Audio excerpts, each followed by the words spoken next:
உச்சநீதிமன்றத்தில் மனு போயிருச்சு. உச்சநீதிமன்றத்தில் யார் ஐடியா கொடுத்தா? குருமூர்த்தி 3வது நாள் சந்திக்கிறாரு. பாஜக இங்கே தூண்டுதல் பண்ணுது. உச்சநீதிமன்றத்தில் வழக்கு போடுறீங்க. உச்சநீதிமன்றம்னா கிட்டத்தட்ட அங்கே ஆளுங்கட்சியான பாஜகவோட கைத்தூண்டலின் பேர்லாம் நடக்கும். அப்படின்னா நீங்க கிட்டத்தட்ட பாஜக கூட்டணிக்குள்ளான போயிட்டீங்க அப்படின்ற ஒரு பதில் வைக்கிறாங்களே. இப்போ ஹவா இருக்கிறாரு உச்சநீதிமன்றத்தினுடைய தலைமை நீதியரசர். அப்போ அவர் பாரதிய ஜனதா கட்சியை சார்ந்தவரா?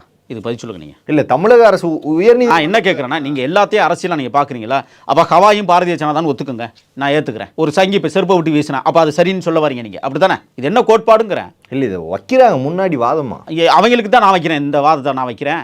இப்போ நான் ஒன்று கேட்குறேன், சமூக நீதினு பேசுறீங்களா? என்ன இங்கே சமூக நீதி நீங்கள் நிலைநாட்டி இருக்கிறீங்க சொல்லுங்க பார்ப்போம். இன்னும் நேற்று கூட சுடுகாட்டுக்கு பாதை இல்லாமல் பணத்தை நடுவில் வச்சுட்டு போராட்டம் பண்ணுற கால சூழல் இந்த மண்ணில் உருவாயிருக்கு. தெரியுமா தெரியாது உங்களுக்கு? பள்ளிக்கூடத்துக்கு போகிற பிள்ளைகளை முள்ளை வெட்டி அடைச்சிருக்கிறான் சார் இந்த நாட்டில். சமூக நீதி பேசிக்கிட்டு இருக்கிறீங்க நீங்கள். நான் என்ன கேட்குறேன்னா, இங்கே இருக்கிற திராவிட முன்னேற்ற கழகம் சமூக நீதி பேசட்டும். பொய் சமூக நீதி தான் பேசுகிறாங்கிறது எல்லாருக்குமே தெரியும்.